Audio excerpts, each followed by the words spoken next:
All right, and we are Hello, live. everyone. Hello, everyone, and happy Friday. We appreciate you all being here. So, as you can see, it is just the faces of Cindy and I currently right now. So, Dr. Tony Hampton, we have touched base with him already, and he is going to be here.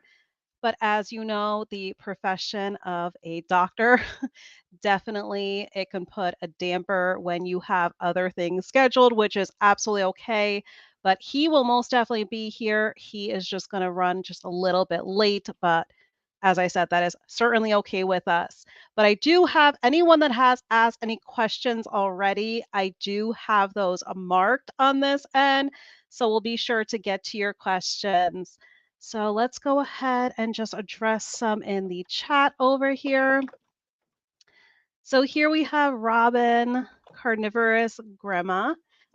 Love this so much. Yes, I am so super excited. I know Cindy is as well for us to have Yes. Dr. Tony Hampton join us this evening. And just get fit. I do have your question saved here, so we will definitely get to it once Dr. Tony Hampton arrives. But yeah, so excited. Thank you, Dr. Hampton, for all your valuable information. Yes, absolutely. Okay, and this chat, it may get a little bit hectic, which is okay. We are definitely going to roll with it. But as Cindy's saying, please, if you have any questions, please put that Q in front. That way it would help us definitely easy identify those questions that you all have. Yes. It definitely makes it easier to pick them out. All right, and then here we have Don. I believe it's pronounced Shonger. Hello, thank you so much for being Hello, Dawn. here. And then here we have Lynn. Happy Friday evening, Sana, Cindy, and all. Thank you, Lynn, so much for being here. Here we have Meeting Wellness, who we This are going is to have. Christy. Yes, we're going to have a future interview coming up with her. So we are super excited for that. Yes. And I'm going to be with them, with her and Ellie and Lindsay on the 17th, I believe it is. And then here we have D. Lee, which is Donna. Hi, Sana, and hi, Hello, Cindy. Hello, Donna. hello. Thank you so much for being here. So if anyone has anything to ask Cindy and myself, I know we're definitely going to get a lot of newbies that are not familiar with Cindy and myself. So Cindy, if you want to go ahead and just tell everyone a little bit about yourself and your journey, for anyone that might be new here, while we're Yeah, still while we're waiting on waiting for Dr. Dr. Tony Hampton. Hampton. Yeah. Exactly. My name is Cindy. I'm 65 years old.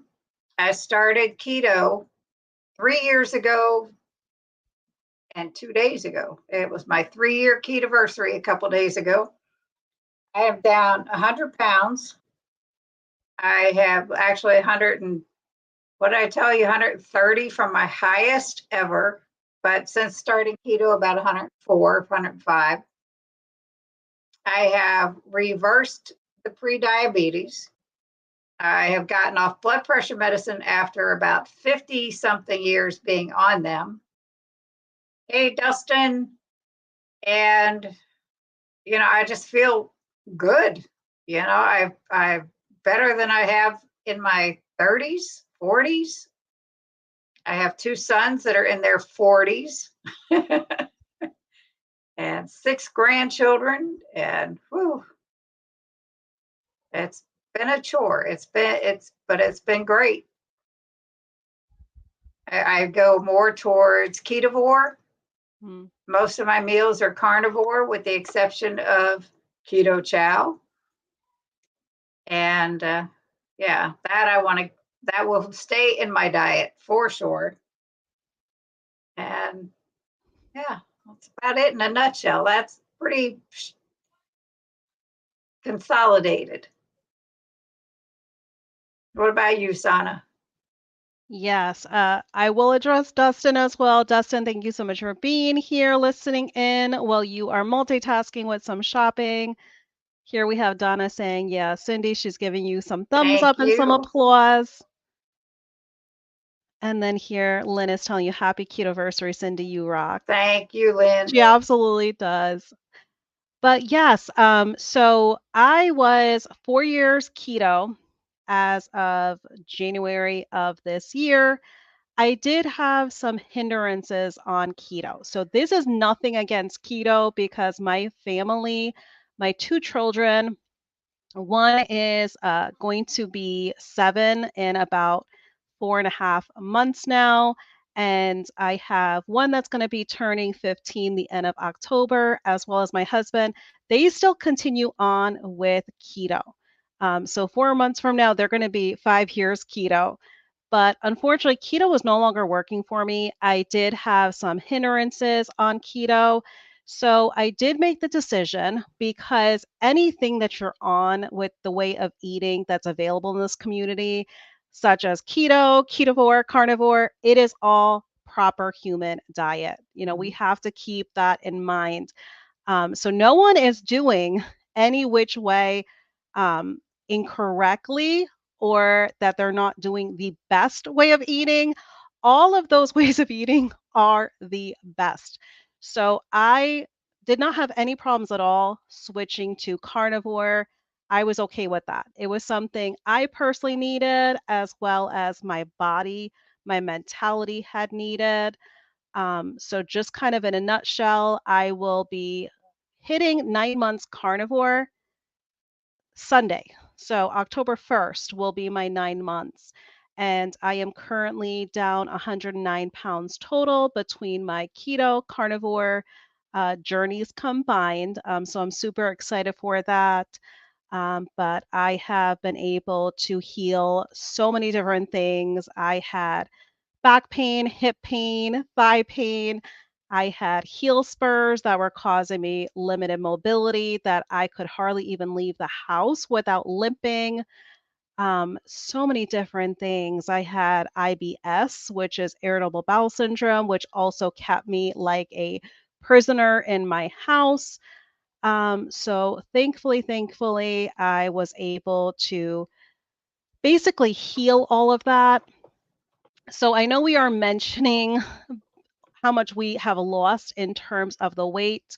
But, as Cindy has mentioned for her personal journey and what I'm mentioning for mine, it is definitely the non scale victories that will always supersede anything the scale will ever tell you.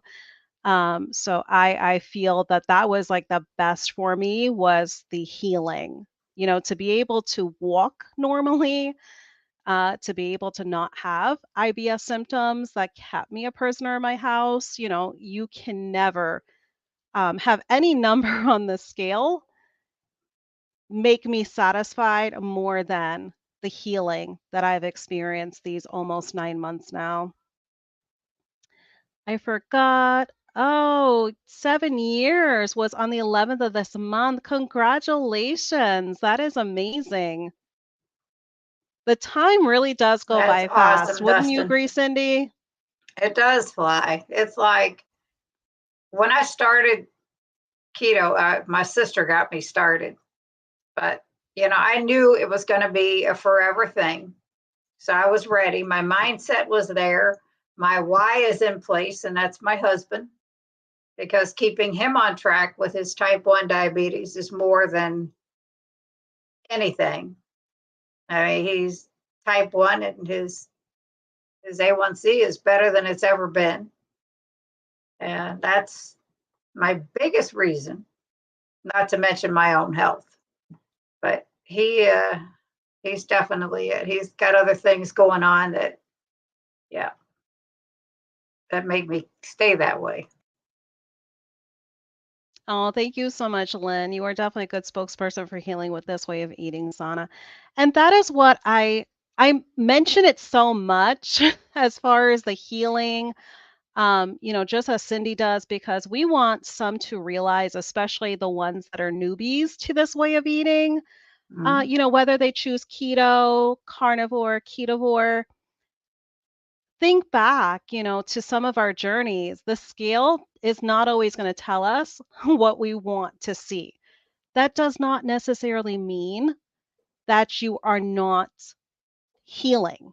It does not necessarily mean that you are not doing keto or carnivore or ketovore the proper way. It does not necessarily mean that it is not the best way of eating for you. It's just think of what you were eating prior to that. Our bodies need to heal. It is like anything else. When someone is going through a detoxing phase and when you are on an addiction, you have to go through a healing, a detoxing phase. Once Yeah. the body heals, oh my goodness, will those better health goals start to be achieved? So we just really need to focus on try to stay consistent. Don't worry about perfection. Just try to keep consistent with the way of Keep it eating that you're choosing. simple. Yes, Keep it simple. that is the key Because right there. that's the only way it's going to be sustainable is if you keep it Embrace the simple. simplicity. And Absolutely. I could I not agree more. it's just incredible. When I was started very strict keto, 20 grams total carbs or less for 90 days. Now I am the world's worst chocoholic. I didn't have anything for the first 90 days. Nothing except the regular keto approved foods that you made yourself, not this box garbage that you buy in the stores All right. or any of that. After that, I started making the egg white bread because, I missed bread. One or two Yeah. carbs after you make it yourself, I'm good with that. So it's like, it's just, it was so easy for me. And I was so fortunate. I never got sick like the keto flu. I never had any issues. No foods bother me whatsoever. That could be a hindrance. But Mhm. I did 31 days of beef, butter, bacon, and eggs, and I went full force back to it. And I have maintained this 100-pound weight loss for a year now. And, it's like, I just feel great. Yeah, and that's huge, being able to keep consistent with that. So this is JP. I'm gonna be 50 in 1.25 years, and I want to parachute on the ocean or mountain. That is amazing because that is what it's all about. We do have our better health goals, but then once we achieve those better health goals, we have other goals that we can set just for life in general because being on a better health journey, you definitely have that ability that you're gaining to start to achieve other things in life, to truly live your best life. So that's amazing. Yeah. Overcoming carbs. Hello, all. Hello. Thank you so much for being here. We hope the week has treated you well.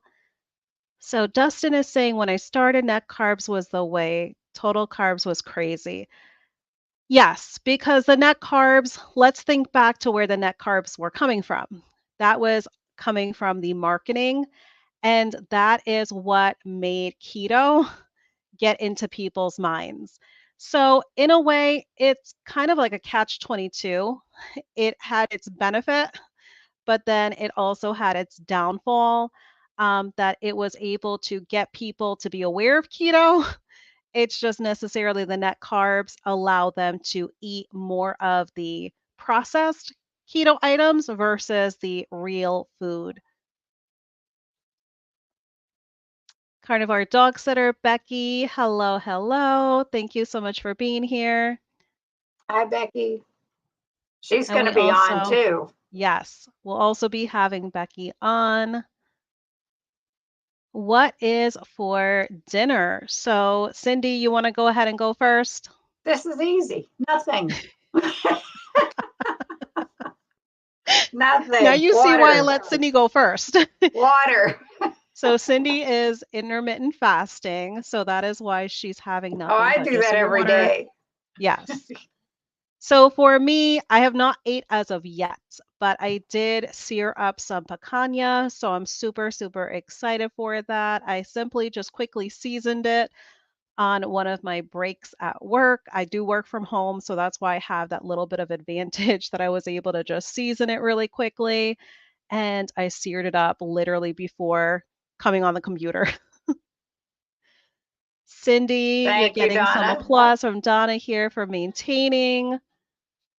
And then here we have JP. So far, I've lost 7 pounds, only gained back 12.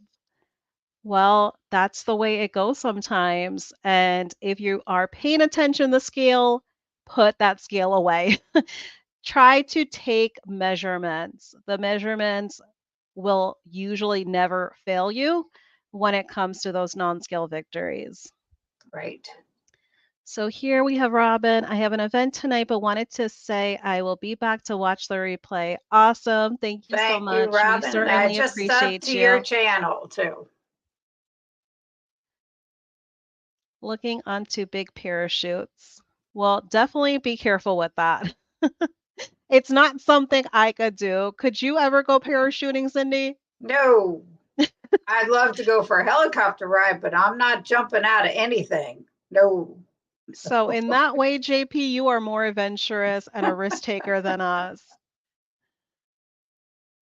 I remember looking at broccoli and being like, how could that be keto without counting net carbs? Oh, wow. Yeah, it's really the marketing mentality of the net carbs. I'm making chili to take for a work pitch at work. I'm going to have fried chicken thighs and probably some of the chili too. Oh my goodness, I love chicken thighs. They are like my Yes. favorite cut of chicken. They're just so flavorful. But yeah, the chili shouldn't be so bad. Um, I mean, for me, you could be having worse than that chili. Yes. Oh, Well, here we depending on what you put in go. it, it's okay. Do you know what I did? Hello, Hello. Dr. Tony Hampton is with us. Finally, finally. How you guys? Welcome, welcome. Good. Man, How are I tell you? you, traffic in Chicago on a Friday, don't even try it if you haven't tried it, I wouldn't recommend it. Oh, It's not We good. yes, we did let everyone know because we definitely understand the life of a Absolutely. doctor. Yes. that's Sometimes right. you could schedule things, but those scheduled things, sometimes I you it's just it's life happens. even on my way home, I get a call. One of the patients has a clot, and I have to, so you're Oh trying to figure out gosh, what to do. It's always something going on, and that's, I guess that's why you need people to do this work. So I'm very blessed I to Yes. do hear it. you. So I wouldn't trade it for anything. So, but thanks for inviting me. I appreciate it. Uh-oh. I don't know if you could hear me, Dr. Hampton, but I believe you froze. Yes. To my Wi-Fi. Maybe it's their internet Y- issues. So You're hopefully There you're you this. back go. now. You're back Yeah, now. okay, cool. Lord, please, let's not have that kind of night. So let's hopefully it'll go well. Yes. Keep the tech We know gremlins what that away. we know what that's like, huh? Yes, yes. So, but thanks again for inviting, and hopefully we can get some folks to, ask some questions and help them understand why we're crazy about restricting those naughty carbs, which wreak havoc on our bodies. And we really want to encourage everybody, if you have somebody in your life who is suffering, they should at least have this as a dietary option. We've seen Absolutely. so many miracles. And again, we are totally comfortable with any dietary pattern that people choose. We just want them to have this as an option, because I've seen in clinic, I've seen in my own family, I've seen in the research and the literature that this is an option that everybody should be aware of. And if you do that experiment and you get a good result, then why not continue with that experiment long term? So it's been awesome. Yeah. Love it. Absolutely. And we actually just had a little bit of discussion about that because I was just mentioning to everyone that there is no wrong method of eating when you're eating the proper human diet. That's So no right. one should be looking like anyone's doing one perfect way, whether it's keto, ketovore, carnivore. Something is going to work for everybody. That's right. And your And And body, exactly. as yeah, long as they keep it simple, yeah, it'll be sustainable. that's right. That's what I have found to be the most beneficial way for me. That's right. It's nothing wrong with there. You have different types of personalities, and the personalities may lead you to being more particular about what you want to measure. Some people measure. Most of my patients do not like, look at their ketones in their urine or in their blood. But there are some people who want to do that. I'd say most patients are aware of carb counting in the beginning because they find that it helps to educate them. But once you kind of know what foods do what, then you don't have to do that anymore. So I like what you're saying. Keep it simple. Uh, Stay in your. There's always things that you currently eat that are actually okay. You just have to move some of the things that are not okay out of your diet, but you don't have to go crazy and have some fancy keto recipe or Right. carnivore recipe. It's not that complicated. So if you keep it simple and you listen to your body, that is absolutely the best way to go. So I'm a big fan of that. And I see a question. This is a question. Yes. So we have Get Fit here asking, so excited. Thank you, Dr. Hampton, for all your valuable information. Question, is having HDL of 111 not good? Is it a sign of inflammation? I heard Judy Cho mention that HDL over 80 may not be good. Yeah. Well, I think the first thing is to I think it's better to think of it in ratios. And I think what I've seen in my experience is that if your triglycerides to HDL ratio is, ideally 1 when you divide it out, but less than 2 for sure, that's a pretty good indicator that you're in pretty good shape. Um, I definitely have patients who have very high HDLs. What I find in practice is that when I see that, I also see a 0 calcium score and some other things that would reassure me. So I think the bigger message here is more about how do you approach these numbers, and what I would say to anyone who's looking at data, always rely on the big picture, not on one particular metric, right? Because so much of this science is nuanced. And if you say to me, I have a person who's carnivore, and then I have a person who's a vegetarian, they may have completely different measures and outcomes with their numbers, but that doesn't necessarily mean they're sicker. If you see a carnivore with a slightly higher A1C, does that mean that they're less healthy? I would say no. So, so for me, I would make that one of the many things that you look at, and then you say, well, what about these other measures of metabolic health? Is my C-reactive protein or my SED rate, which are signs of inflammation, are those in the normal range or not? Something called the apoprotein beta A ratio, is that in a pretty good range? That's a great measure of metabolic health. We know we have the HDL, but we also have the triglycerides. Is the triglycerides, which is a very good measure of heart health, is that number in a pretty good range? And what about lipoprotein, small particle A, I mean, large and small LDL particles. So what I would say is let's look at some other measures of health, right? And if you take this person who has a HDL of 111, but they have a CT heart scan of 0, then do I worry? No. If their triglycerides are not elevated, no, I don't worry. So that's how I look at it. And maybe when Judy saw that, maybe she saw some data that suggests we should worry.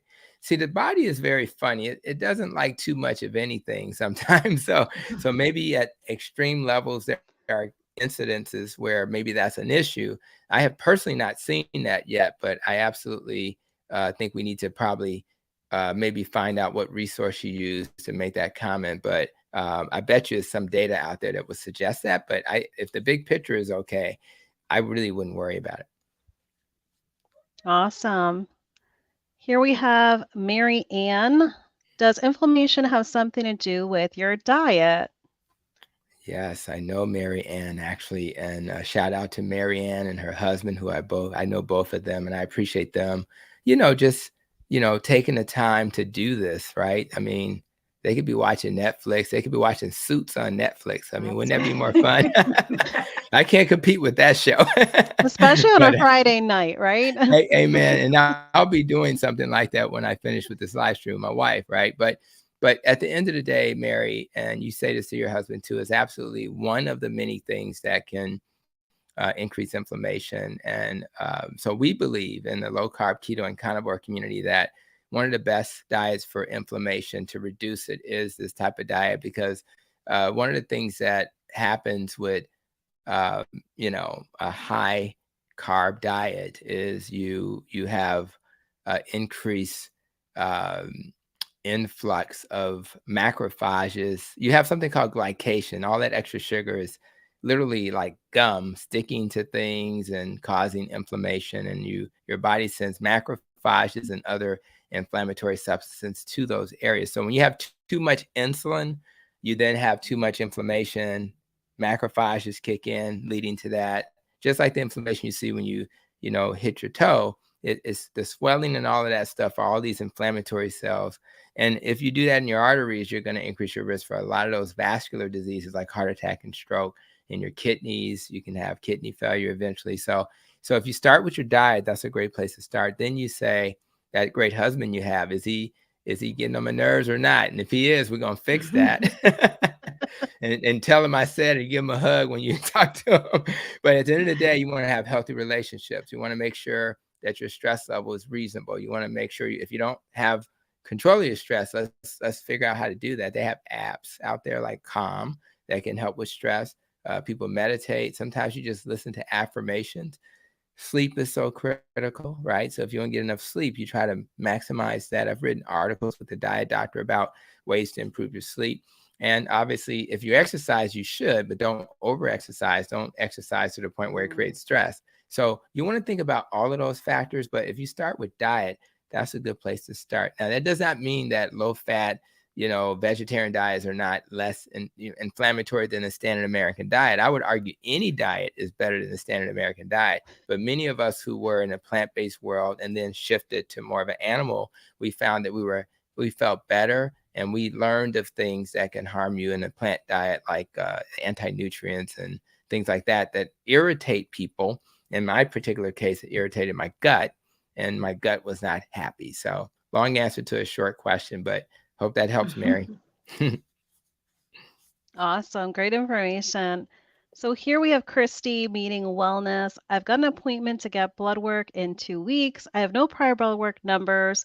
Female, 47 years old. Any test you recommend I ask for? Meat-based keto, February through May, and carnivore June until present. Yeah. And I think the basic labs they'll always do will be make sure you're not anemic, make sure your thyroid's okay. And there's more specific thyroid tests that we could talk about, but I'm just going to keep it there. Make sure your overall lipids are okay. The only thing I really care about, honestly, is the triglycerides and HDL. And when you divide those out, you want the ratio to be less than 2. You want to make sure they check for the basics, like the insulin level, which is actually not a basic. It's actually very important. I would argue that fasting insulin level, which is not a perfect test, is probably one of the most important tests, because if you make too much insulin, you increase your risk for metabolic syndrome, metabolic disease. These things include hypertension, diabetes, Alzheimer's, and cancer, et cetera. So if you want to really, in one swoop, understand where you stand, I would get a fasting insulin level. Your doctor will automatically, not mention that. So you have to mention that. And you may want to also mention, outside of the lab, is that calcium score test I mentioned. Now, if you want to get more detail, let's just say you do a cholesterol test and you're like, ooh, the LDL is high, and your doctor's freaking out. You're not freaking out, because I'm telling you not to freak out. You can also get a particle size, the large and small particles. The large particle, less of an issue. And the small particles, that tends to get into the crevices of the artery and increase risk for heart disease. So, but the LDL particle test is not a standard test. The apoprotein B to A ratio test is not a standard test. Set rates and C-reactive protein, which is an inflammatory test, those are fairly standard. Of course, you're going to get a A1C And so I think you want to lean in those directions. I think if you're saying standard test plus one, it would be the standard test plus insulin. And then you can decide based on your cholesterol test if you want to get a apolipoprotein, BDA ratio, particle sizes, etc. So that's kind of where I would start. And if your health system offers the heart scan in our health system, which is Advocate Health, we offer it for just $50. So that test is the most predictive test for a future heart attack. And the heart attack is the number one cause of early death. So get that information. And the insulin level, speaking of cholesterol and LDL, is 6.7 times more predictive of a future heart attack than a cholesterol and a LDL. So the insulin test is huge. So that's what I would focus on. Great information. Christy, Yes. definitely advocate for yourself, because just like Dr. Hampton mentioned, doctors get busy, and I'm speaking as the daughter of a doctor. Wow, didn't know that. So, yes. Unfortunately, he's passed. He did pass away, but still yet, he will always be my favorite doctor. Well, But it better still be. yet, doctors get busy. I know it firsthand. They get busy, and rightfully so. They're going to order what they feel they should order specifically for you. But if you have an interest in seeing certain numbers, mention it. Not a lot of doctors are going to tell you no, because guess what? Your insurance is the one that's paying for it. Right. I got a You question. got something to say? Yes. Well, go ahead. Shout it I out. had asked my doctor for a fasting insulin test. And he said, well, if your glucose and your A1C come back okay, why do you need that? And he wouldn't do it. Yeah. Oh, Well, wow. I can answer that. It goes back to what our good friend was just saying. They order what they're familiar with.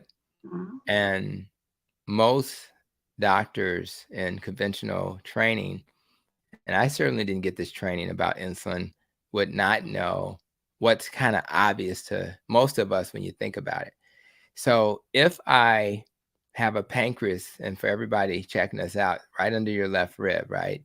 If I have a pancreas, which via the islet cells are making insulin, and let's just say I decide to eat a diet high in carbs, the average American is probably anywhere from 250 to 400 carbs a day, right? Easy. Your body is amazingly efficient at figuring out how to manage that in the beginning. But just like any of us, you're going to get tired. So if you find yourself in a situation where you're making a lot of insulin to maintain your blood sugars, right? So what the doctors weren't taught is that just because your blood sugars are okay doesn't mean your insulin's okay, right? Oh, I'll So tell what you, I happens went is, with him. Go ahead. I'm sorry. so it's doing that. It's just right. It's like a big machine. It's going and going and going and going. And eventually, you start getting what we call insulin resistance. So you'll keep making a ton, but it won't work as well, right? And then you keep making a ton anyway. Right. And eventually, so your insulin has already started to spike, and your sugars are normal, and your A1C is normal because your body is so beautifully made, right? But then eventually your insulin levels is going to start going down because the islet cells are like, I can't make anymore. I'm tired. And when they stop making enough, then the sugar is going to start kind of going up. So you'll see as the insulin starts to go down, the sugar starts to go up. So this is the beauty of the insulin test. And it's not a perfect test. You can predict diabetes because of what I just shared 5 to 10 years in advance. Wouldn't you like to know that? Wouldn't you like definitely. to know in advance and then you can say, and then you can do what the guy that has the Beat Diabetes YouTube channel says. He has Mike the Meter, right? And he talks to his meter will tell him what he should be eating. So if you see things spiking your sugar and you just got told that the insulin is high, you eat something. If it spikes your sugar on your meter, you stop eating that. I mean, it's really that simple. You don't even have to have a list of foods. Your meter, if you're a borderline or diabetic, will absolutely tell you. So what you do is you start making these lifestyle changes now instead of waiting until a doctor is trying to, introduce medicines to your life. So at the end of the day, doctors are not taught about insulin as a standing order for patients, Right. and it's not standard of care yet, but it should be. Well, I had Dr. Barry's book with me when I went to the doctor, Common Sense Nice. Labs. He said he doesn't know what he's talking about. Of course And he I'm like, doesn't. Of really, course he dude? doesn't. Well, Right. I'm Really. changing doctors. Right.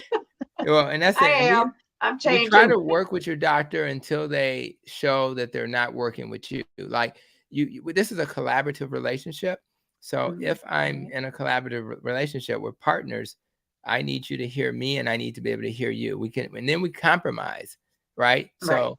So and my compromise would be, listen, doc, I don't expect you to understand the value of insulin, but you're a customer. So as a customer, I Mhm. would like to be able to get this lab, and I will use other resources to interpret it if you're not comfortable with that. But absolutely, Dr. Barry is not just a not knowing doctor. Oh, I He's know. brilliant. He is. Exactly. So I'm And shout out to he's, Dr. Barry. yeah, I'm Yes. definitely changing doctors, but other reasons than that. But Yeah, yeah, understood. that just really bothered me. It was like, but he refused. He just flat out refused. I'm like, whatever. Yeah, I work with people. I may not be let's just say Ozempic, for example, right? If I may not be a guy who's gonna promote Ozempic, but I work with people. If somebody comes to me and they've struggled, they've been coached, they've tried Mm, lifestyle, didn't work, I'm not gonna be a doctor saying, no, I can't do that because I'm anti-Ozempic. I work with people. Everybody on their journey will need different tools to be successful. right. I find that 95% of my patients don't need medicines like that, but I'm also a doctor who works with people, meet people where they are, use your expertise, but let's work in partnership. And that sounds very simple, but you'd be surprised how many doctors respond the way your doctor did. Yep. Absolutely. And, you've touched on it right there. It's being discussed as a last approach. If that's Mm, really truly what they need, you're advocating for it. But then 100%. again, they need to be willing to Right. see if everything else failed. Yeah. So no, That's it. that's key right there. Here we have overcoming carbs asking, as a family doctor, how do you address parents that want to put their kids on a low carb diet, and at what age should kids be introduced to this way of eating? Well, we learned from our professor Tim Noakes, right, in South Africa, that you got to be careful when you send a tweet out there saying that keto is okay for kids, right? Well, maybe not so careful, because experts like Nina Teicholz, who wrote the book Big Fat Surprise, were able to easily win that lawsuit when people came at Professor Tim Noakes when he said it was okay to do keto as a kid. So the answer to the question is, eating animals and non-starchy vegetables. I want to pause for a second and ask, does anybody who's checking us out tonight think that sounds harmful? So if I give a steak and some broccoli to a child, is that harmful? I just don't understand how that's Mm. harmful. So I think we live in a world where we're so indoctrinated into our culture where, oh, the kids should be able to eat what they want, right? And the irony is that the kids are the ones who need essential amino acids and essential fatty acids more than even we do. So instead of feeding them garbage, we should feed them the essential nutrients. And is it okay for a kid who's in a keto household to go to a party outside that household and break the rules during that time? Probably okay. So we don't want to be so crazy about this. But what I found when I interviewed Dykeman, who was a gentleman whose son is a type 1 diabetic. He actually started the type 1 grit Facebook group, which is for type 1 diabetics who all have A1Cs in the 5 and 6 range, which is amazing. And he finds that when his son was younger, David, I think is his name, David had no problem being around other kids and from a social perspective. So the question becomes, would you want your child who's, in this example, has type 1 diabetes to do what the other kids do and then have to deal with the high and low sugars and have to go see the school nurse? Would that be more embarrassing than a kid who's able to, self-monitor, self-control his behavior? He knows what to feed himself, and he may not eat the pizza with his friends, but he's also not going to see the nurse because he's having low and high sugar. So I think it's all about perception. And what they find in families that are trying to do this themselves, it's best to just have the whole family do it. And this is a very healthy way to eat for everybody.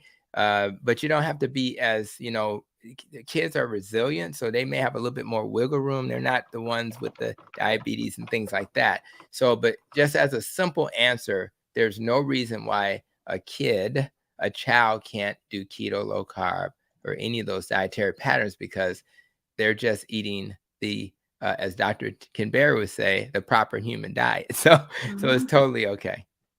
Absolutely. And I can vouch for that because both of my kids, they are on keto. So come January of next year, they will be hitting 5 years keto. I have one that started when he was almost about 10, and I have the younger one. He went straight from breast milk to the keto way of eating. Yeah. And they both are doing amazing. And they will do amazing. When my kids adopted this dietary pattern, they went up an entire point in their GPAs, both of them. Oh, yeah. If you want an alert, focused child who's not sleeping in class, this is definitely a dietary pattern to consider. Yeah. Yeah. No, absolutely. I completely agree. And funny enough, like I've heard people ask and say to me, "Oh, well, aren't you depriving your kids? You must be depriving them because they're not able to properly live their childhood." And I said, "Because of what? Because I am not poisoning them with sugar, because I'm not giving them the processed products that are out there that are loaded with chemical ingredients and all these funky dyes." Right. Yeah, no, if I cannot pronounce these ingredients, I know now I should not have been eating them myself, That's right. nonetheless giving it to my kids. And if we circle back to David, the son of Dykeman, he is not just a thriving young man who's a type 1 diabetic with an A1C that's like usually less than 5.6. It's like 5.1 or whatever. He's the quarterback of his college team. Now, do you honestly think a type 1 diabetic who's at risk for hyper and hypoglycemia is not thrive? You should look at him. He looks like he's a bodybuilder. Wow. You actually do the opposite of taking away. You actually give it their lives back to them, and they can do the things that not only that the other kids are doing, but they actually do it better because their sugars are level when the other kids are just on a roller coaster, and it affects their mood, their ability to concentrate, focus, and again, just be happy. And you're just happier when if your sugars are happy, you're happy. That's what I found. That's why so many people in this community talk Absolutely. about their mood being improved. They're less anxious, easier to be around, less depressed. These are real outcomes of eating this way. And again, it's I arrived at my clinic at 6:30 in the morning, and only thing I've eaten today is some ribeye, and I don't feel tired. I still feel mentally clear. I'm 55, and I feel like I'm 25, whatever that feels like. It's just people have no idea what they're missing out on. No, absolutely. I've been up since 5 a.m. this morning, Right. and I only do OMAD. I only do one meal a day. So just, just water for me is what I've Yeah. been having. I have not ate yet for the day. And could I eat? Yeah, most definitely could I Yeah. eat. Am I starving? No. No, because I have now been able to associate with what is hungry and what is hunger, Right. which is Right. definitely absolutely very, very important. So we have Lloyd Sneed Sr. asking, "Are Home Chef dinner healthy?" Oh, I don't know if I've tried that particular Yes. brand. Are you familiar with it? I've certainly heard of it. It's Okay. very much like HelloFresh. Um, but I'm not sure if they were also one of the ones, because I know one of them, I can't remember which one, but they did have something that was available that was either a low carb or keto. Um, I'm gonna take a quick search, but um, I see there does appear to be a low carb option, right? So I think going back to what I said earlier. So when I was in obesity school, because I'm board certified in obesity medicine, they taught us that meal replacements were one of the most effective ways to help people on their journey to lose weight. that's partly because we're so busy, right? So, I mean, we take advantage of air fryers and things like that. My wife was here earlier than me, so we have food. But for a lot of people, it's just too much. So if you find that meal replacements are helpful for you, absolutely. Then you say, okay, let's look at my options. I wouldn't just do, you know, any meal replacement. It does need to say, particularly if you're on the journey we're on, that is there a low carb option? They probably won't have a keto option or a carnivore option, but you want to find a low carb option if you're not carnivore. And then what you do if you're pre or diabetic, you say, well, let's see what the meter says. So if the meter says that works, like we mentioned earlier, keto chow. And I find that when people use keto chow, it doesn't bother their sugars. But if you see something with keto or low carb on it and you eat it and your sugar still spikes, I don't care what it says on the label, that's not good for you. So I'm pretty sure that if Lloyd does an experiment with that, and then and it works and it's within your budget, then I think that's okay. I don't really care how you get to the goal. I just don't want you to have diabetes, hypertension, and all those chronic medical conditions. And if you need support and you prefer that over my air fryer, that's totally okay. Yes, I absolutely agree. So I would just research if they have it available for whatever meal you're selecting. See if you're able to look at the ingredients, or even Yes. don't be afraid to call them and ask them. If you're having any sauces or anything that is like a package ingredient, that it's not real food, that Right. they're packaging it kind of like a sauce or any sort of oils or anything like that, don't be afraid to ask them and tell Yeah. them, oh, I have some sensitivities. Can you get more in detail of what is in there? Because Yeah. understand some of these companies, what Mm, keto is to us and what right. we know keto should be That's is right. not the way that they are basically portraying That's right. Especially keto, the right? seed oils, right? The seed oils. Exactly. And for those who are checking this out, when we say seed oils, we're saying it can say vegetable oil on it, but if you look at that label, it'll probably have like soy seed that was converted to oil. Now imagine, I don't care what kind of seed you're talking about. Imagine taking a seed, right? And trying to turn that into oil. What do you have to do to that seed? You got to process it to death. Now imagine taking an olive or a coconut and smashing it. You'll get oil automatically. So if you're going to use a plant oil, it should probably be along those lines. Now, us carnivore-ish people, we don't mind bacon grease and lard and beef tallow and all of that. So, and we feel that that's better because, again, it's a natural oil that didn't have to be processed. Oh, absolutely. We have D. Lee Donna. Doctor, do you think that it may be possible to reverse plaque in arteries with a strict carnivore diet? Well, I have to kind of put on my Dr. Eric Westman hat. This is my Xavier college hat, but I'll put his hat on for a second. And what Dr. Eric Westman would say is we don't have any randomized controlled trials to support the statement that a carnivore diet will reverse artery plaques. What we do know 100% is that if you reduce inflammation, and that's what the carnivore diet will do on your behalf, then it's likely that there won't be any progression. We use the term regression when it gets better. And in a lot of ways, that's not too bad of a situation. If you reduce the inflammation, it doesn't progress. If it doesn't progress and it's stable, meaning that it's not breaking off into pieces and causing a stroke down the road, then you're probably okay. So that's why we want Dr. Sean Baker and others to do research so that we can verify and validate whether or not this question is legit. Would I gamble and say that it's probably going to do that? I'd gamble and say that, but we need some science to support that so that we can say with confidence to the masses that this is a true statement. But you will absolutely reduce inflammation, and you can prove it because you're going to do those set rates and C-reactive proteins and all the tests, some of the tests we've mentioned. And if you see your insulin level going down and your triglycerides going down and your HDL going up, you're probably doing exactly what your body needs. So that's how I would approach this. We want to be very careful in the keto and low carb community. and make sure and carnivore that we are speaking truth to power. Some people think we're quacks already. So the last thing we want to do is put quackery out there. We don't want to oversell our diet. We want to say, this is what we know, and this is what we don't know.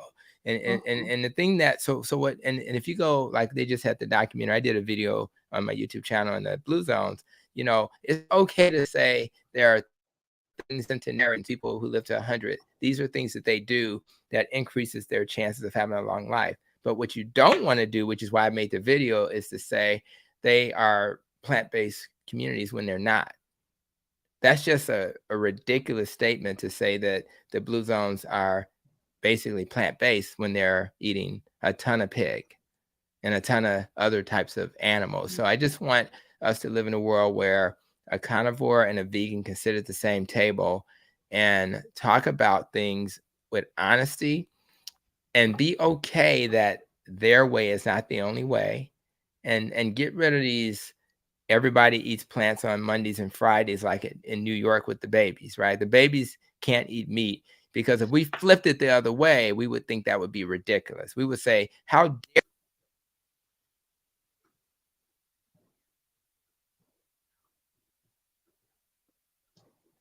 I believe we lost the Dr. Hampton, your audio. audio. I can still see you perfectly fine, but the audio just cut out.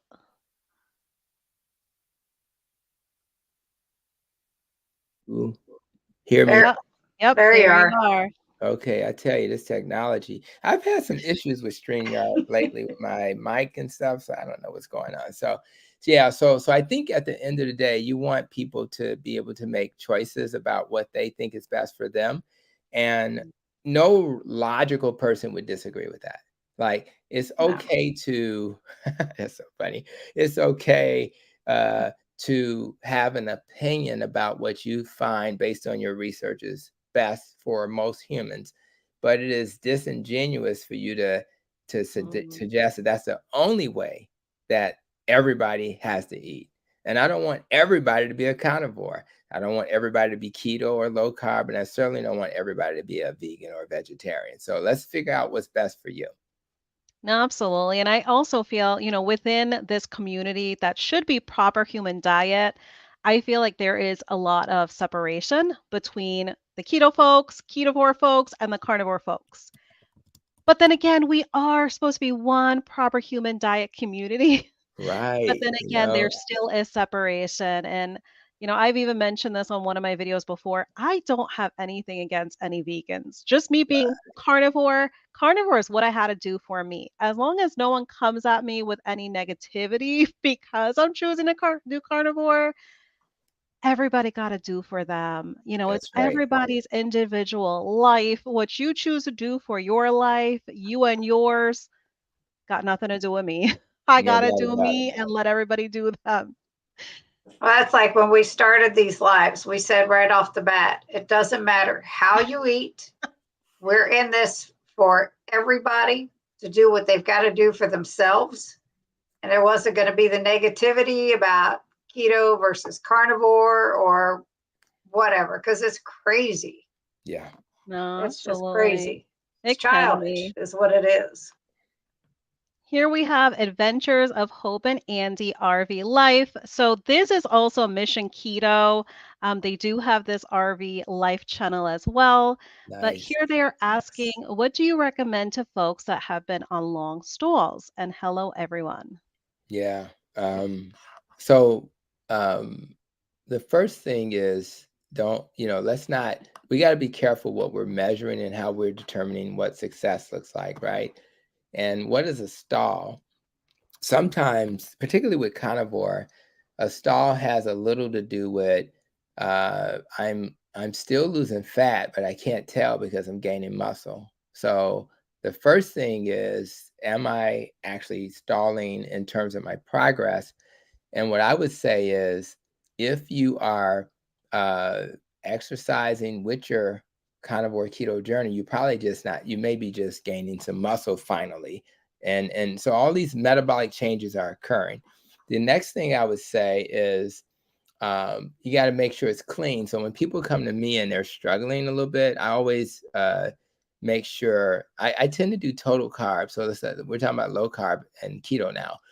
I'll say, listen, if our target was 30 or 20 carbs or less, I make sure it's a clean version of that. And so we may not be doing a lot of keto products at that point, because I find that some people stall because they are eating keto products, let alone the temptation that comes with that. Sometimes when you eat those products, it tempts you to eat the foods that you've been trying to get away from in the first place, because those little spikes in insulin are really going to increase your desire for those things that they love. Now, I also will tell people, if they're keto fat adaptive and they're used to doing their thing, I'll say, listen, maybe it's time to start the intermittent fasting piece. So if a person has not done that before, I'm going to ask them to start doing that. And then I get very practical, because I got the protecting your nest theme.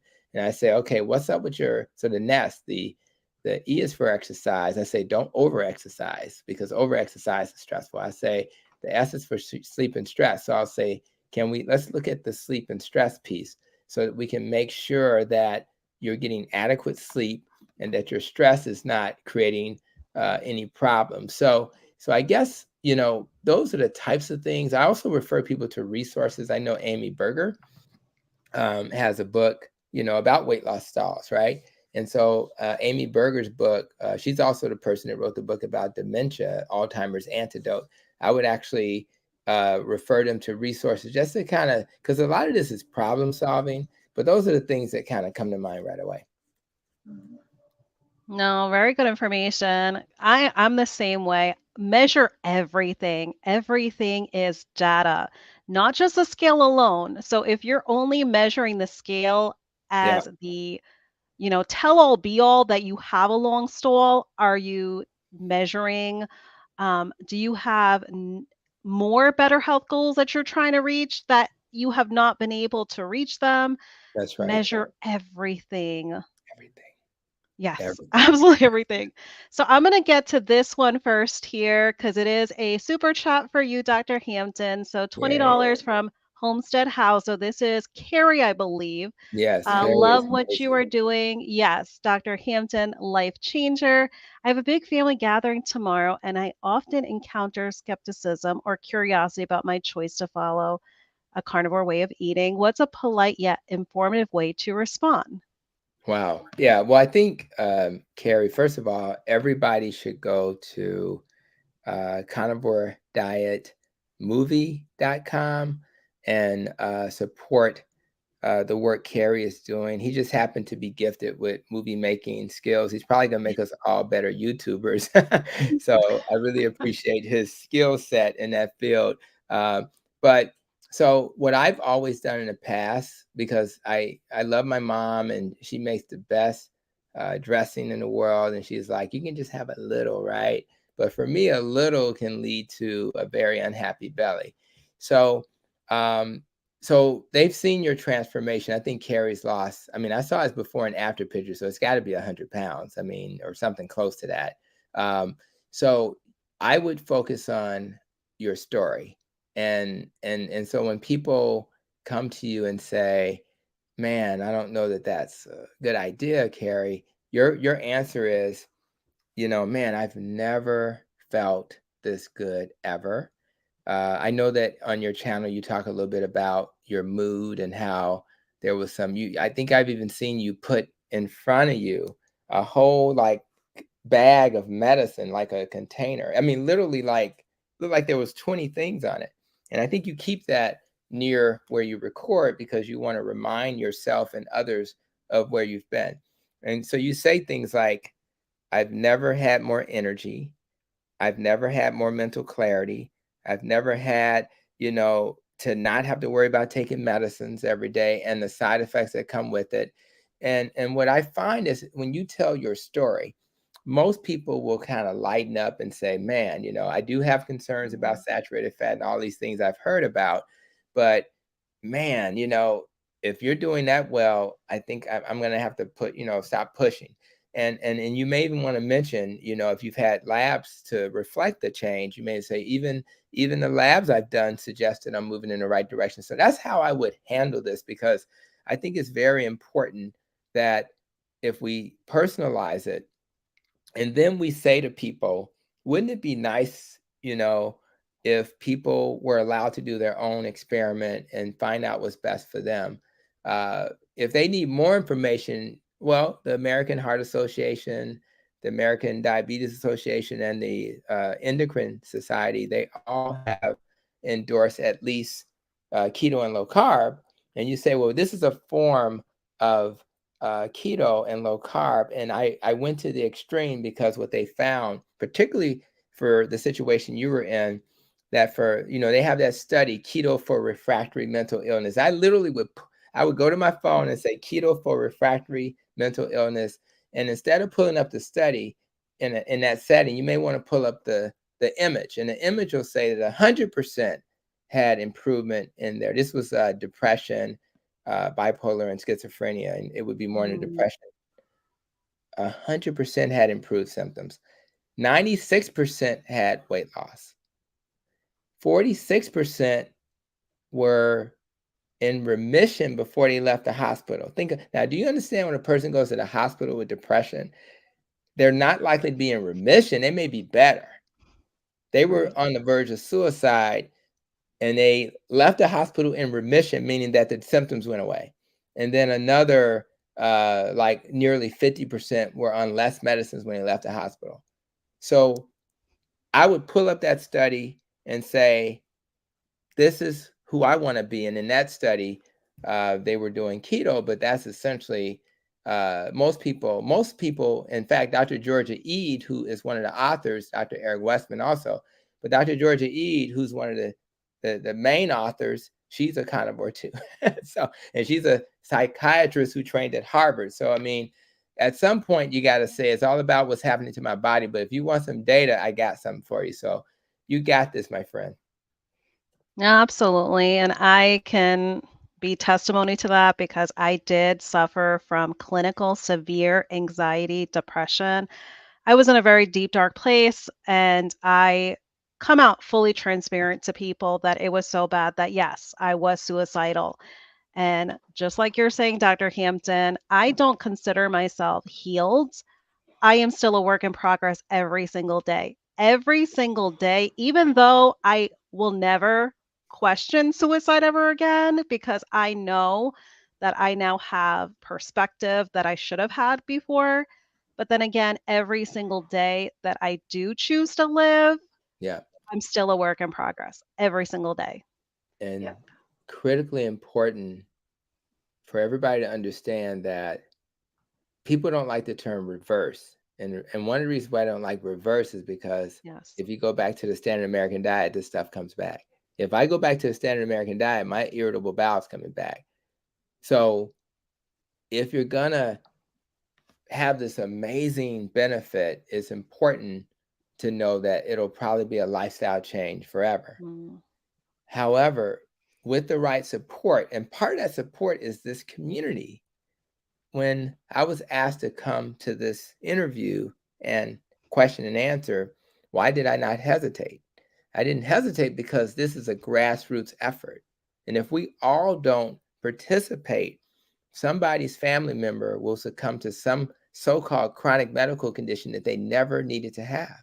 So we all play a part, whether you're sharing this, whether you're creating a link tree so you can have the favorite influencers, or if you start your own YouTube channel, we all have a role to play. And that's why we take the time to spend time with you on an evening like this. And that's why we're also going to support Carrie with Homestead How, because he's actually, 102 pounds, my goodness. I mean, you know what I mean? So what can you say to a person? What doctor would see a person lose 102 pounds? Their numbers in their labs get better. They're not depressed, not taking a bag full of medicines Right. and think that's going to kill you. Stop doing that. And that's the sad thing, is that they do that. So let's stop this nonsense. And until we have some evidence to suggest that what we're doing is harmful, let people heal and stop telling them that they shouldn't do the things that help them to heal. Absolutely. And I think that's a good approach as well. When people are curious, because I've had some that are curious about what I'm doing because they see me changing. Right.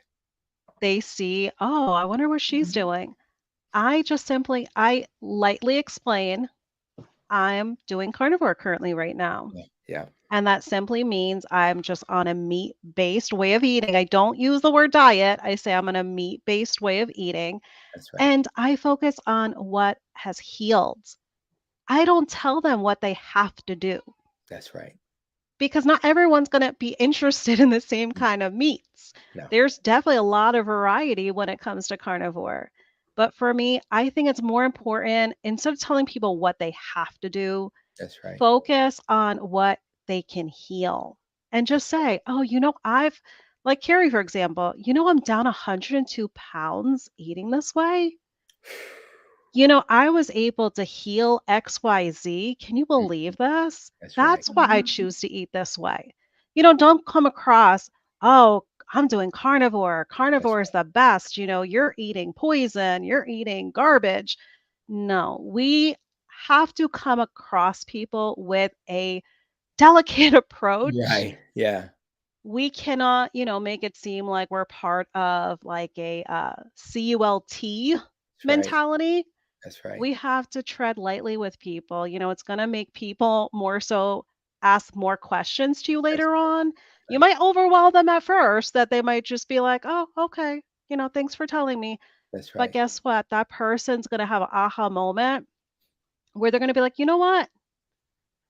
I just maybe had an appointment with my doctor. Things didn't go so well. Carrie, can you tell me a little bit more about what That's we right. discussed that day that allowed you to heal, that allowed you to be down 102 pounds? Because best believe everyone has their aha moment to make a Mhm. change. And Yep. and I find most people will come to you when they see. So what we do more than anything is to model for Mm, people, and most people will see that change, and they will come to you and say, "Man, you always happy. You're always energetic. What's up with that?" And then you can say, "Well, I think it's because I just had ribeye." And, I don't crave ribeye like that sweet potato pie I used to crave, but I definitely enjoy it. And I think and I learned that that saturated fat's good for my brain. I learned that saturated fat actually reduces my risk for a stroke. You may have not heard that before, but that's what right. the Journal of the College of Cardiology said. Mm. So Mhm. it's deep. So yeah, I think it's nice to model for people and just allow people to come to you. Now, in this setting, we have a different audience. We're preaching to the choir. So Right. in this audience, we may go a little nuanced and answer more nuanced questions, but you kind of know who your audience is and you speak to that audience. If I'm speaking at a conference, a medical conference, I may use slightly different language in that setting. But if I'm speaking to my 75-year-old, patient who, didn't get training in nutrition, I may speak a different language to her. So, yeah, And this question actually leads into that because we do have, and show me some grace if I butcher your name, but Latoila yeah. Jones. Hi, Dr. Hampton. How would you recommend the switch from a plant-based diet to a carnivore diet? First of all, I love your hairstyle. Let's go there first, okay? Yes. Love that. And I think that it is a pretty dramatic change. And I think I would start with just reflecting on what types of animals have I liked in the past? So a lot of my patients end up they kind of ease into it with the seafood approach first. They ease into that and they'll say, well, I'm gonna start eating a little seafood and do that for a little bit. And because the problem is, protein is a little different than plants in that to digest it, you need a little bit more acid, right? So sometimes giving your body a little um, support in terms of time is probably better to ease into it.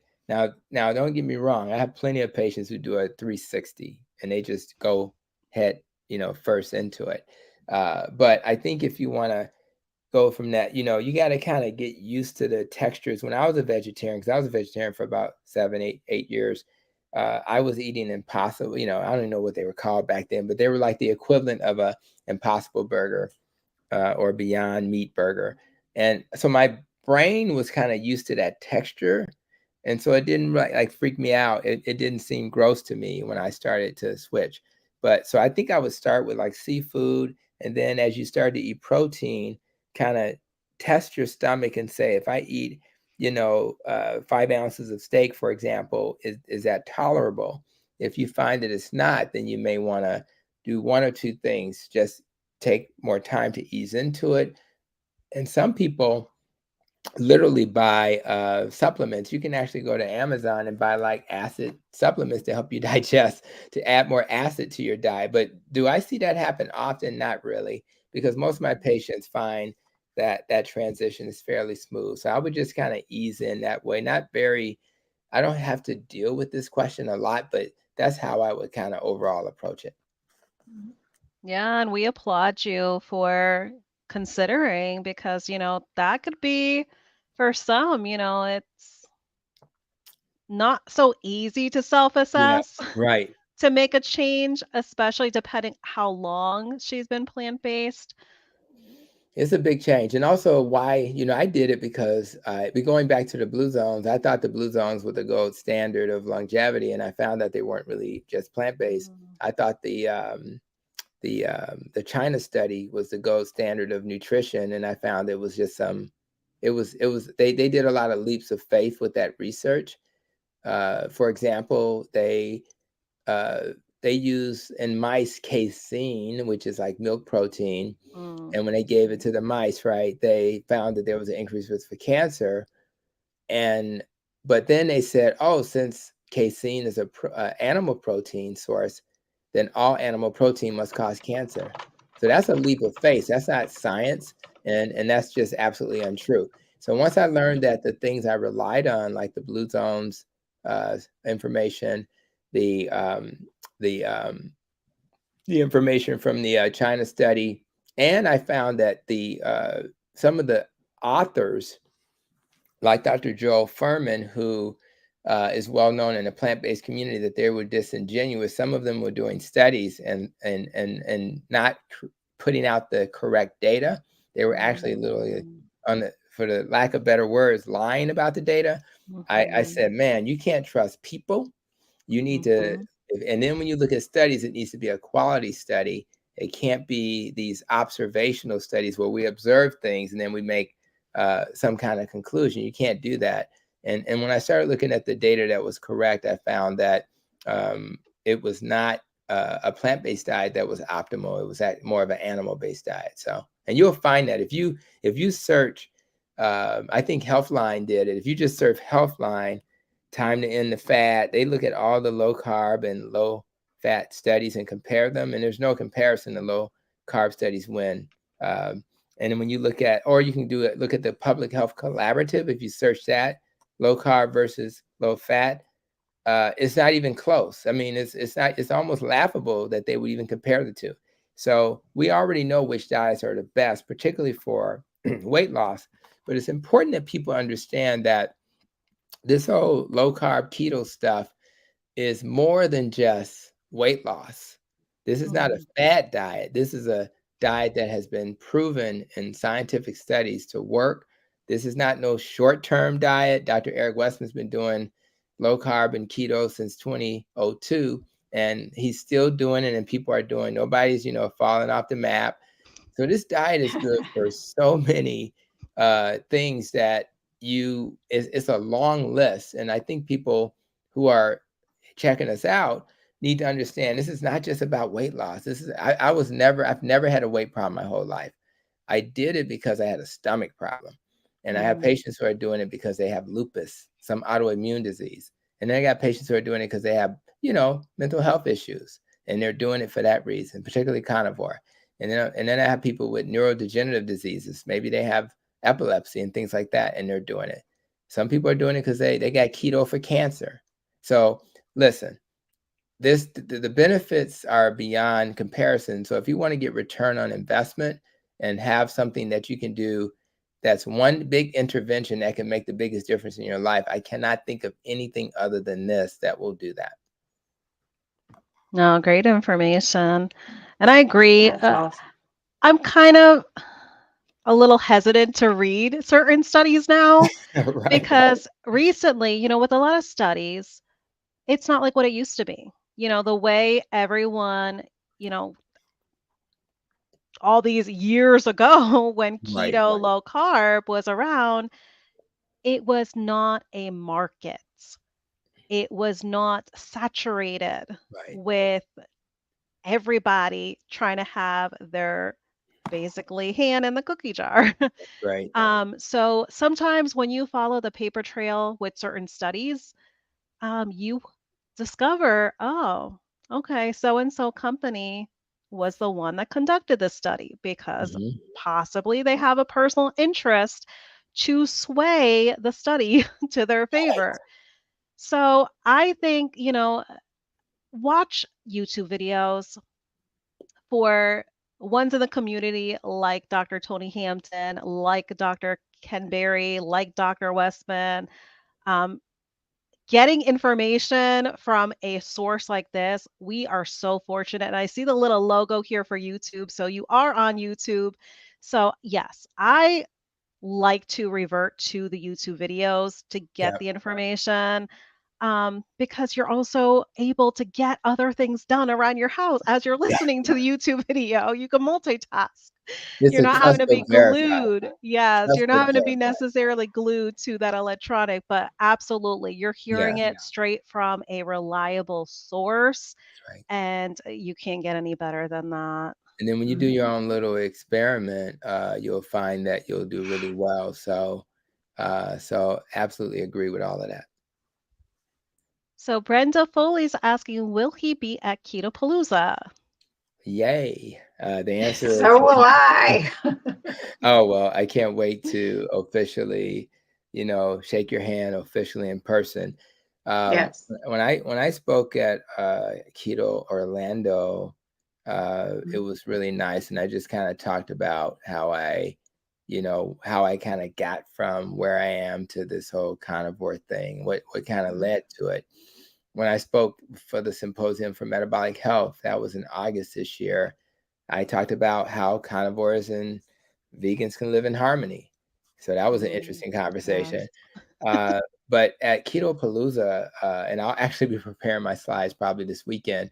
I'm going to actually try to see the world through the lens of a patient. And so when I'm faced with a patient, what do I need to think about when that person's in front of me? But it's not going to just be focused on like what's the best diet, how to get started. Mm, It's going to be like when what would potentially be a reason why they would struggle, and then how do I think about that as I face their challenge, and how do I help walk them through that? So, and I think that's one of the greatest things we can do for our friends, family, and others is to understand that we all want to be healthy and be here with our families.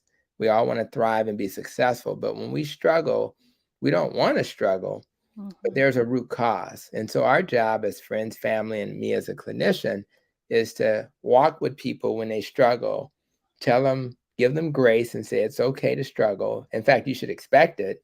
And here are some things you can do to get through that struggle. But if you don't understand the root cause of why people struggle, you will look at them and assume things you shouldn't mm, assume about them.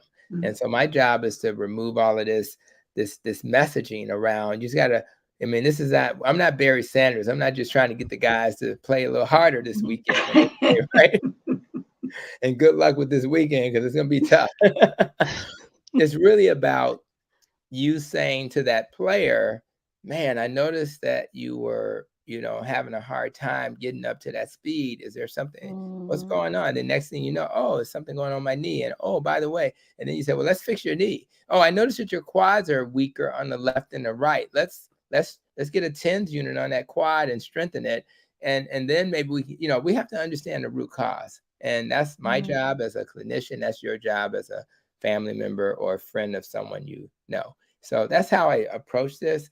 And that's kind of why I think it's important to share that message at Keto Palooza. No, that's super. And I'm not trying to get preachy with anybody, but as you were talking, it reminds me of, just, in life, biblically it said, if he will bring you to it, he will bring you through it. But Yeah. then again, we also have to think of that also like as an analogy that could be used for this way of eating. Yes. Those within the community inspired us, motivated us to bring us to it. Whatever it was, it could have been keto, ketovore, carnivore.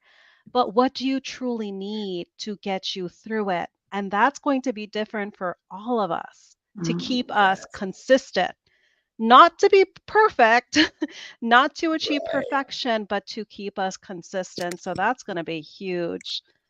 Yeah. Oh, so here we have Get Fit, just adding an addition. Phew, thank you. My HDL/triglycerides ratio was 0.5. Yes. I love that. And that's a pretty good number. When you're less than 1, you're golden. So you're in pretty good shape. And I really appreciate you sharing that because you can now rest and not be so worried, right? And that's really important. So keep up the good work, and again, divide your triglycerides by your HDL. Get that less than 2. Hopefully, it'll be as good as this. This is pretty doggone good. No, I that's have a awesome. question, a Yes. personal question. At my last blood work, my triglycerides were 39. Mm-hmm. My HDL was 73. Everything was great.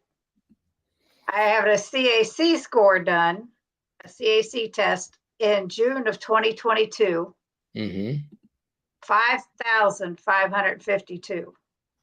And let me ask you this. Sure. It's first of all, your ratio is like similar to what was just shared, right? Probably Right. It's 0.53. Yeah. Exactly. So, but the triglyceride to HDL ratio is a moment in time, and the benefit of having a number like that is over the course of time. So the question becomes, at what point did your body get into this low inflammatory state that it appears to be in now? And so that's the question, because if it's, how many years have you been doing this dietary pattern? 3 years. Okay. 3 years. I had lost 100 pounds within 23 months. Wow. And I had that test done after that was already completed. That was, yes. So it was June of 2022. Then I caught a live with Dr. Berry and Dr. Ovadia. And I asked a question about the CAC score, and Dr. Ovadia says, just use that as a baseline, because I hadn't had one before, and go for another one. Yeah. So I went a year later, stayed the course, what I've been doing for the last 2 years previous, almost 3 years. And my score went up to 61.27. It went up. It went up. But I also found out that typically as you age, and I'm 65, it will go up 20% every year. That's what one of the doctors that I had asked a question of had told me on one of the things. It only went up 10%. So I said, okay, it could have been worse, but it freaked me out so bad. Could this have been of all the years of battling high blood pressure?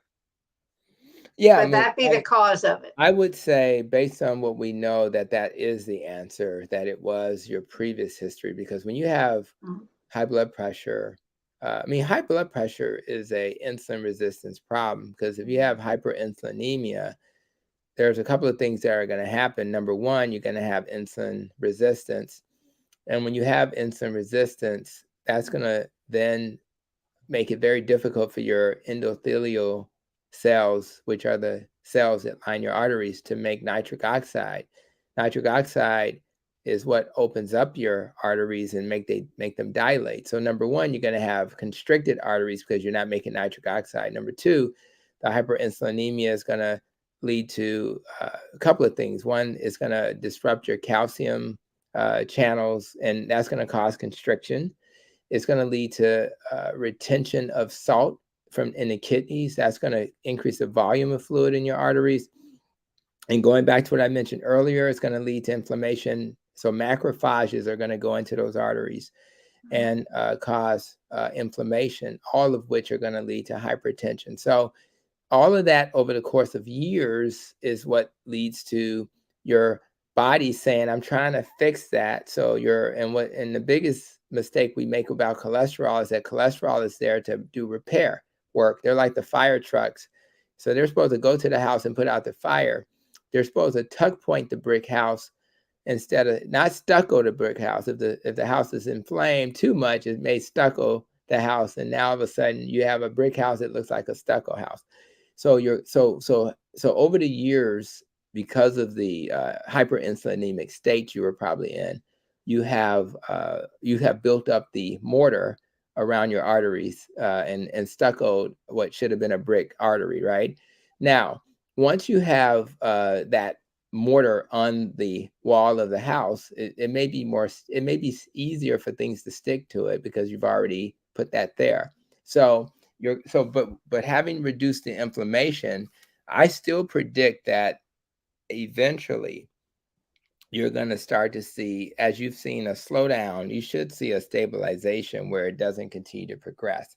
Again, we need more studies, but all we can really do is reduce the risk factors that led to it in the first place. So if we assume that hyperinsulinemia was the risk factor, there is no better way to deal with that than to not eat the foods that raise your insulin. So I still think you're on the right track. You could argue, and this is how you have to frame this conversation, that if you had not made this change, then I'd be dead probably. You'd be dead or on your way. Seriously. So you I have know. You have to frame I know it. that it puts me at the 95th percentile of having a heart attack. Yeah. And I know that. That's a realization. And I also know I battled blood pressure issues for 50 years. But I don't anymore. Yeah. I am off of all those meds. Yeah. And it's like it's such a great feeling.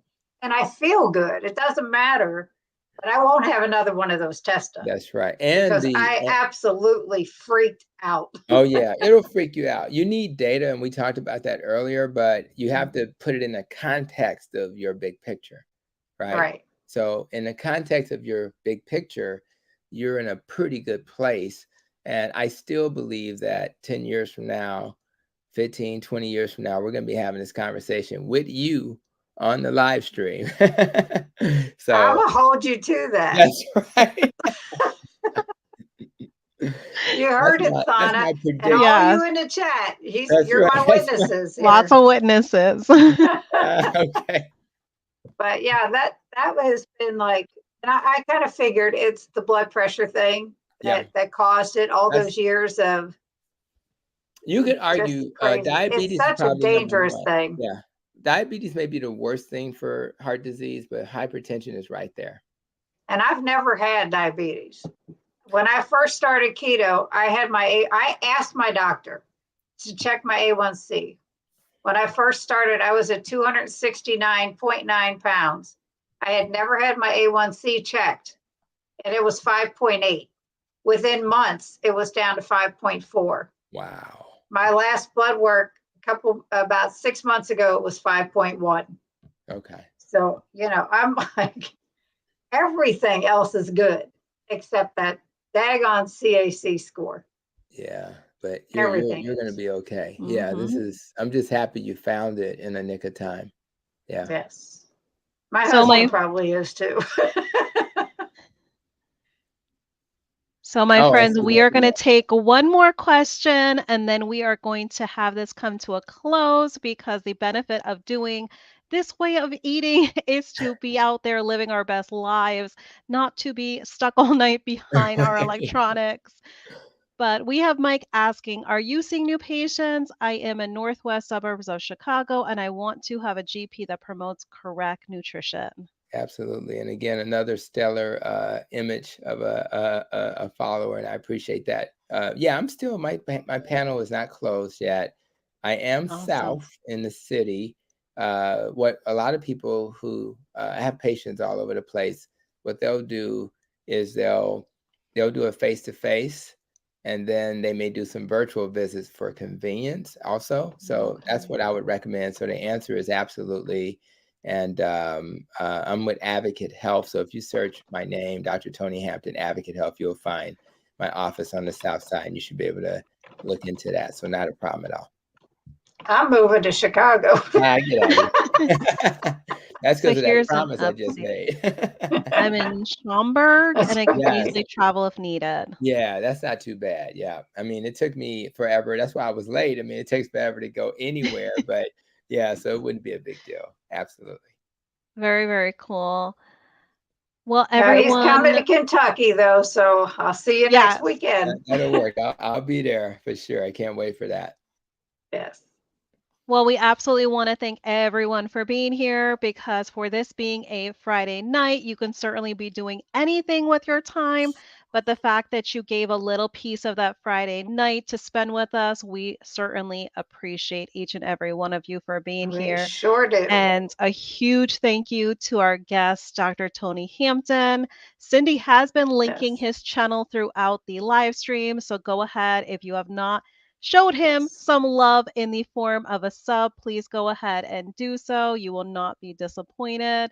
But yes, again, Dr. Tony Hampton, we absolutely thank you so much for being here and just being a amazing advocate for this community. We I'll certainly continue to do appreciate it. it. Thank you. I feel privileged to be part of the community. So thank you guys for inviting me, and let's continue to do this work every chance we get. I thank everybody for participating. I'm gonna go and find my wife and some whatever concoction she put together, but it better be some animals on that plate. Yes, because I'll be I'm about hunting to you down dig next in. weekend. Yes, I No seared doubt. up some picanha before coming on this live stream, so I'm certainly Nice. looking forward to that. That's right. Yes. All right, All right. guys. Well, Take care. Thank have you a so good much night. again. Thank Have you a so wonderful much, night, Dr. Hampton. everyone. Take All right, care. bye-bye. Bye.